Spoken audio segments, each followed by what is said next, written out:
What's up, squad? We back at it again, man. When they thought it was finna end. Thank y'all for riding with me. Where you know you locked in with Story with V, man. Today is a special episode, man. I got my good man, Chad Marks, man. Chad, what's going on with you? What's up, brother? How are you?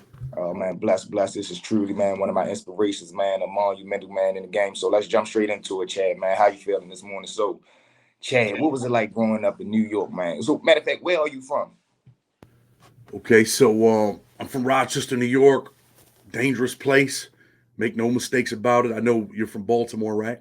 Yes, of But course. I can tell you that Rochester is definitely a wild, wild city, brother.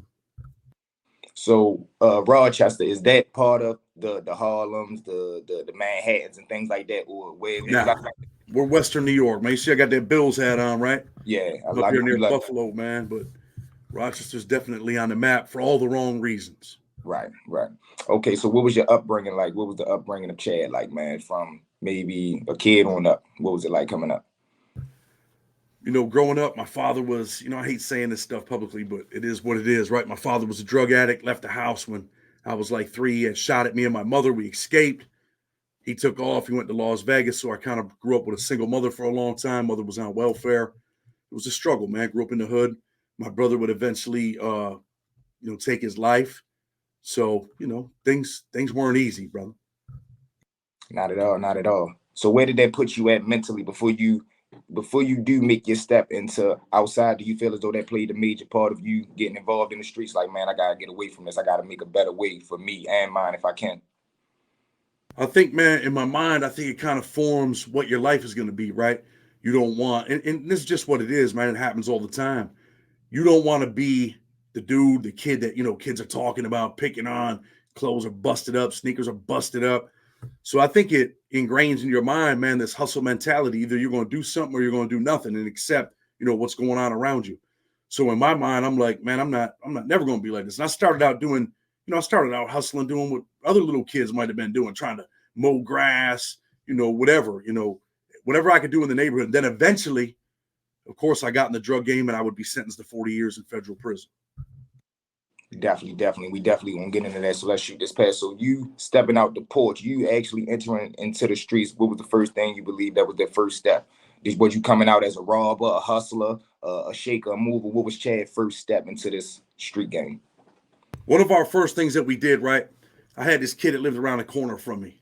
His name was Booper. And his uncle was a pimp, selling coke, getting high. His mother was a prostitute. His aunt was a prostitute. They all lived in his grandmother's house. And he started trying to hustle a little bit. He had little dime bags of powder back in the day. And I'm like, man, you know what, man? All these fiends are coming to your uncle's house, and all these other dudes are coming to your uncle's house trying to, cop whatever they're doing or pick up chicks. I'm like, yo, man, let's dress your brother in one of these wigs, right? And put a dress on him. And, when one of the licks come, they live down a dead end street. When one of the licks come, we're going to rob them. And that's what we did. We had a splat ball gun. It was like the old school joints, looked like sawed off shotguns. We had the little BB gun, and we had a plan. And I'm like, all right, listen, this is what we're going to do. When they pull in the driveway, tell him to, get them to the driveway. When they pull in the driveway, I'm going to come from behind the house. You come from the back. That way they can't drive away or anything like that. So I come through the front. I come on the side of the house. He gets scared. He freezes up. He don't ever come to the back of the car. And it's two Chinese dudes. They think they're picking up a chick, but really it's my boy's brother with a wig on. And they end up hitting the gas, turn the car, and they hit me into the wall. Boom. Dang. Probably could have killed me, man. Cut my legs up, man. I took off. They hit a pole, and they're like, oh, take the money, take the money. They thought we had a real gun, and we didn't. We could have been killed for that. So I ended up taking off. I don't want the money or nothing, man. My legs are all messed up. I hopped the fence. Because I live only one street away. Mm-hmm. And that's just kind of how it ended, man, the whole robbery thing. And after that, we started talking about robbing this dude's tools, right? You know, a lot of construction dudes be getting high. They come to his uncle's house, and we're like, him and his man, I'm like, yo, let's take everything off their truck and let's sell it. And once we sell it, we can do something. Buy an 8-ball, buy a quarter, whatever it was. So we rob all the dude's shit, we sell it, and that's kind of how we got on our feet. And that's when I, opened the door to the hustling game. Okay. Salute to Booper too, man. I always hit. Is that the guy when you said y'all was listening to Biggie Smalls?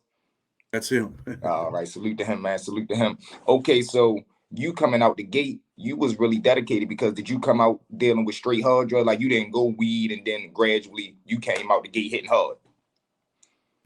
I think we did dabble a little bit with the weed, and the shit Okay. didn't work out. If I remember correctly, man, we're probably like 13 years old, man. I Yeah, I remember try. buying an ounce of weed, but that was like short lived. It didn't work out. So yeah, man, we definitely jumped in. Back then, it was powder. You know what I'm saying? So we jumped Yeah. into the powder game. We ended up getting a couple dollars, and that was it. Took off from there, and we started. There were some dudes that had a house on the corner of Sherman and Otis, right?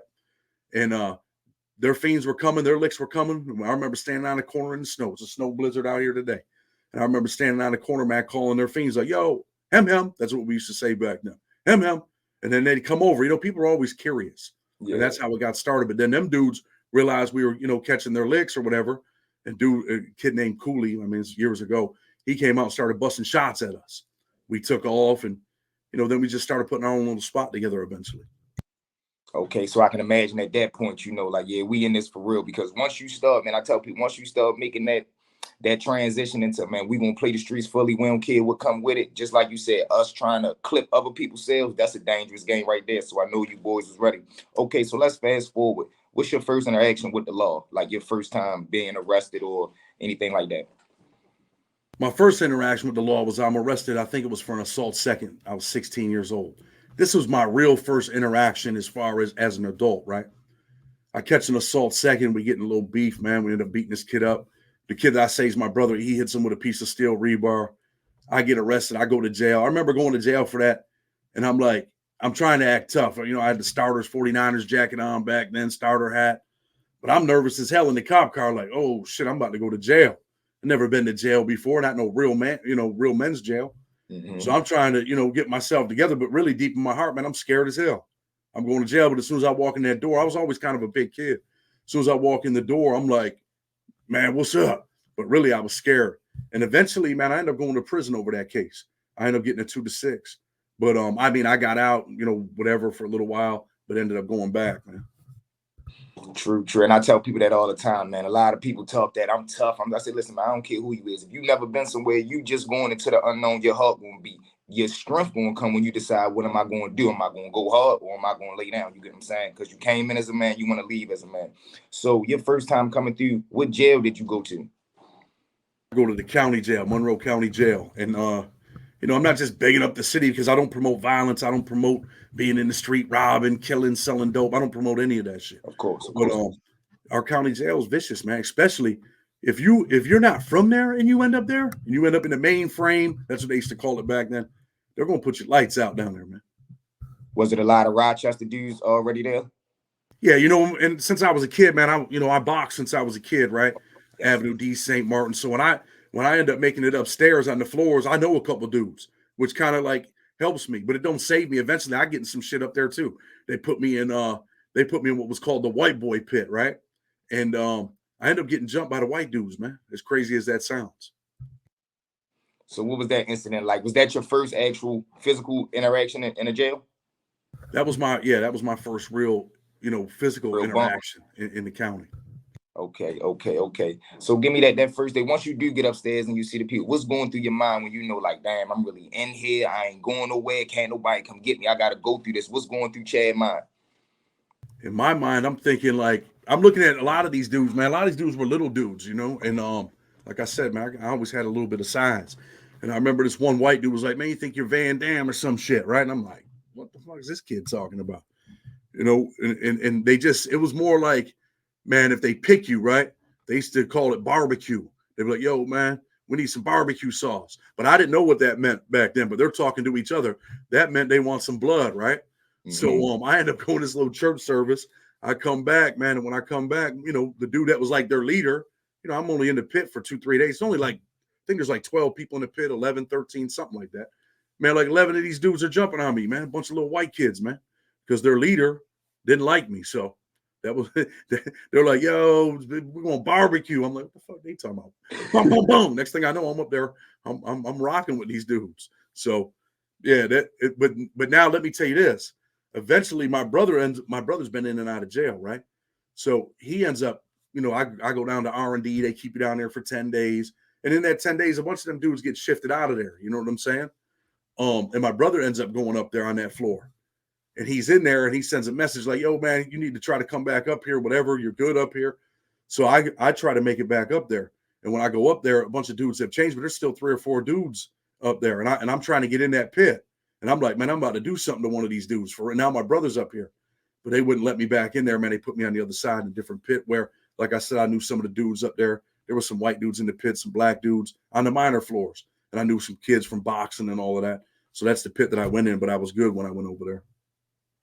Salute. So, quick question: do you feel as though that you ran into a lot of problems because you was a man? Like a lot of dudes expect, you see a white guy and you expect them to just bow down. You being on stand up man time, do you think that brought you a lot of problems, or did it alleviate a lot of problems because a man gonna deal with a man? We were kids back then, right? And I don't think Mm-hmm. dudes understood men respect men because really, I'm keeping it 100 with you. A lot of us, we were kids. We weren't men yet. We didn't know nothing about life. We thought we did, but we ain't know shit.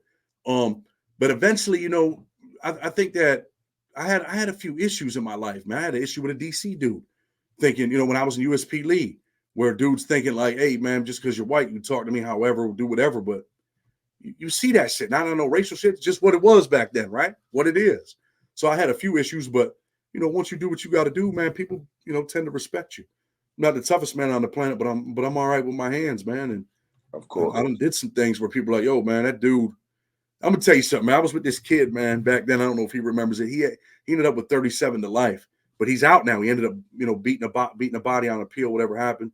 And he used to say, man, he told me one time, he said, man, you look kind of goofy. He said, but man, you could fight, man. And Sean Glover. And I never forgot that. Dudes were like, hey, man, they don't expect that you get busy like you get busy. But like I said, man, dudes from my neighborhood know that we get busy. So it just takes a little bit of time, man. You ain't never lied on that. You ain't never lied on that. Okay, so let's fast forward into when you catch your federal case. How does that break down? Give us that day when you get smashed by the feds, man. When the big boys come. So this is what it is, right? I end up getting 40 years. Your viewers are like, then how the hell do you get out? That's what they're thinking right now, right? I end up doing 17 years, 5 months, and 21 days. Trump changes the law. That's how I get out. I get out on compassionate release. I'm actually the dude that wrote the first one in the country to win. And since then, thousands and thousands of people have gotten out of prison, including people like Guy Fisher, who I was in prison with, friends with. So what happens is, in my case, I'm out there. I got a crack case, right? I got a crack conspiracy. They're investigating us. They get a wiretap. This dude that I grew up around, he's a fiend, whatever. I grew up around him. He wears a wire around me. He ends up robbing me, right? Steals some shit out of my house. There's a kid I grew up with. I know this dude. So I let him in my house. He ends up robbing me. And I'm like, yo, man, I'm out looking for this cat. Really, it was petty, right? Really, he robbed me for a couple $1,000s. It's petty, which cost me, almost 20 years of my life. That's how the case starts. When he robs me, I'm out looking for him. He goes to the police and tells the police, hey, if you give me the money to pay Chad back, I could get him for you. I'm scared of him, man. He's going to kill me. So long story short, man, this man wears a wire around me, and that's how the case starts. And I had a pizza shop back then, had a home improvement company. I'm leaving the pizza shop, going to meet with somebody, and they run up on me. Man, I see a bunch of black dudes jumping out of cars with guns. And when they jump out of the car, I think I'm getting robbed, right? I'm like, yo, I'm trying to get up out of here. Right. The police were all black at first when they ran up on the car. And I'm like, yo, man, these motherfuckers gonna try to like kidnap me and get me for ransom. This is the first thing I'm thinking. And then I hear them yelling, police, put your hands up. And they take me out of the car. They strip me. They strip me in the street, man, in the snow, butt ass naked. I'm one of the most busiest streets in Rochester. Can't find nothing. My man jumps out of the car. We can say it now. He jumps out, throws whatever he had. I think it was a 125, a big 8, whatever he throws that. And eventually they find it because once we get downtown, he tells them where he throws it. So now we got a Fed case. I'm indicted on 1 count, mandatory minimum 10, maximum life. Don't take the plea. They supersede the indictment with 2 guns. Now the mandatory minimum goes 10 for the crack, 5 for the first gun, 25 for the second. Mandatory minimum's 40. And they stack all of that, 10, 5, 25. I go to trial. I blow trial. And the judge says, I'm acting out of a moment of compassion for your mother, but I really should give you life. But because of your mother, I'm going to give you 40 years. Now, I was 24 at the time I was arrested. That means I'm getting out when I'm 64. And then I'm on my way to prison. Big Sandy was my first prison. We're going to definitely get into that, Big Sandy. So, Chad, what was it like, man? See, because a lot of people talk that talk and they think, yeah, man, when I get in the courtroom, I'm going to do. Tell these people, man, what was it like when you heard that judge deliver, man, I'm giving you 40 years. You're going to spend 40 years of your life in a cell. And adding on to that, they wanted to give you life what was going through your mind and in your heart, man? What was on your chest at that moment? In your mind, man, it's hard to understand, right? This is what I remember, man. Vividly remember this. My mother was in there crying. I'm still, trying to act like I hate these people, man. Like they really beat me, but I'm still pretending in my mind that they didn't win. I can't let them see me, I can't let them see me shake. I can't let them see me. Fuck that. I gotta win. That's what I'm thinking in my mind. But really, I already lost. Game's over. And I remember leaving, man, in the U.S. Marshals. They got the expedition. They're housing us like 45 minutes away from the federal building. And I remember leaving my city and thinking, like, man, I love this city, man. It's where I grew up at. This is me. This is a part of me. And I remember saying, damn, I ain't gonna see these buildings again until I'm like 60 years old, man. I remember saying that when we drove away, man, and that was it, man. It was the end of my life right there. So at this point, did you know anything about how the federal system worked? Question one and question two. Once you leave the courthouse, let these people know, where do you go from there? Because a lot of people never been involved or know anything about the feds. So you leave the courtroom, get your time. Where do you go from there? So once I get that time, they're housing us at this immigration facility. Some dudes had escaped from our county, so they're not housing us there no more. I get back to this immigration facility, right, where it's housing U.S. Marshals, prisoners, dudes that are going to trial, and then on the other side, they got dudes that are getting shipped back to their country. I get back there, and the marshals tell them, hey, man, lock this dude up. Like, he just got 40 years. He might be, keep your eye on him. He might try some crazy shit. But I had already been, I've been in this jail for a while. So they're like, nah, he's good. A week, probably within about a week, maybe 3 to 7 days, they take us to Youngstown, Ohio, right? It's another like transit center back then. Get to Youngstown, Ohio, man. And it's like, yo, this is it, man. Life is over, man. You know what? Let me correct. That's when I got found guilty. I was in Batavia. Okay. That was the immigration facility. Then when I get sentenced, I'm in Youngstown, Ohio. And I go back there. I'm probably there like 7 days. They shoot. I've been in a lot of shit in Youngstown, Ohio, man. I've been involved in a lot of physical altercations, whatever. I was just didn't care. You know what I mean? I got 40 years coming. I thought I was getting life. I didn't really care. So I'm there for like 7 days, man. And they transfer me out of there. Find out, man, I'm designated to Otisville, right? When I leave, I'm like, all right, I'm going to Otisville. I'm good.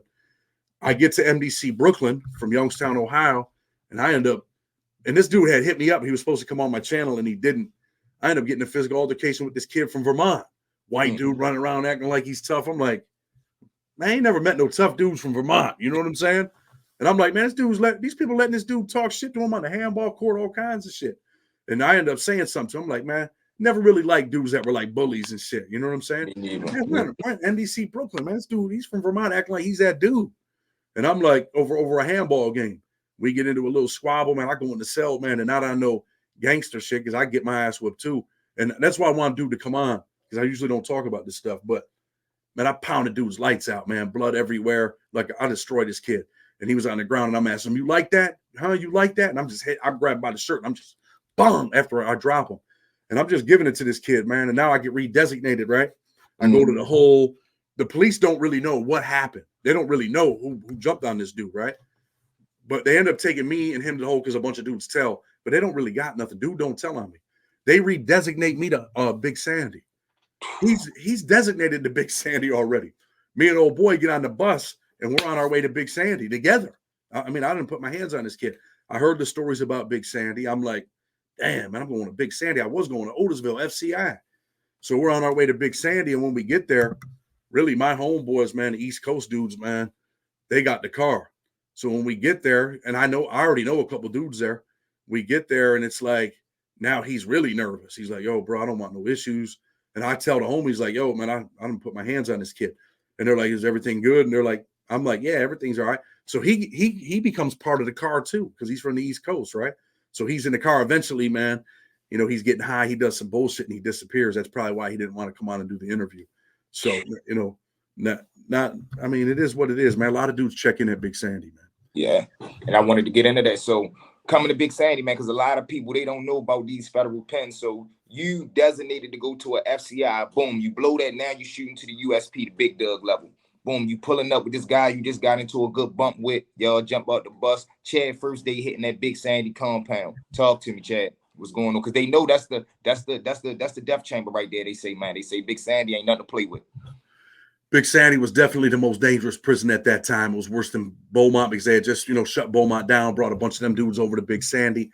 We get off the bus, we're in R&D, you go through all that bullshit, man, which I despise, man. Get naked, bend over, cough, lift your balls, you're butt ass naked in front of another man. Who wants to live like that, right? Police telling you what to do. We're in R&D, man. We grab our shit. They're telling us to go to the unit. I'm going to keep it 100 with you, man. I'm on my way to this unit. Now, I've been in jail for a little while, right? Pre-trial, going through all the trial shit, all of that. Man, my heart's pounding, bro. Like, oh, man. I done heard the stories in MDC Brooklyn about Big Sandy. And I was like, man, glad I'm going to Otisville. And I didn't make it to Otisville. Now I'm at Big Sandy. And immediately we're walking down the hall, man, and you hear the alarm. They're like, yo, get on the wall, get on the wall. And these dudes had just beat my homeboys, a Boston kid named Dennis Mooney, who, I have a lot of respect for. They end up coming down the hall. They jumped on a dude out on the yard. And I don't know these dudes. So when they walk by, they see me and they kind of give me the nod. They're in cuffs. The other dude comes out in a stretcher. They give me a nod like, I guess it's just white dude respect back then, right? Mm-hmm. They give me the nod. I don't know what's going on. We make it to the unit, go in the unit, man. And when you walk in, man, it's like, this is it. Dudes are sitting at the table. There's no smoking in the feds, right? These dudes are smoking blatantly in the day room, playing cards, and everybody looks at you. It's like, it seems like everything goes quiet, but really it's not. The lights are like, you're like, damn, man, look, the lights are bright as hell. And everybody's looking at you. Where you from? The white dudes come up to you immediately. They're like, yo, you're going to cell, 331, whatever. And really it's a dude from Rochester, a white dude, in the cell that they're about to put me in. And he runs with the blacks. So the white dudes are like, yo, who you run with? And they're asking me all the questions, basic prison shit. And they're like, yo, man, the cell they're putting you in with is a white dude. And he's from your city, but he's black. I'm like, he's black? They're like, yeah, he runs with the blacks. You're with the whites, right? And I've already heard all this shit before I get there about, who you run with. I'm like, yeah, I'm white. I'm running white. That's what it is.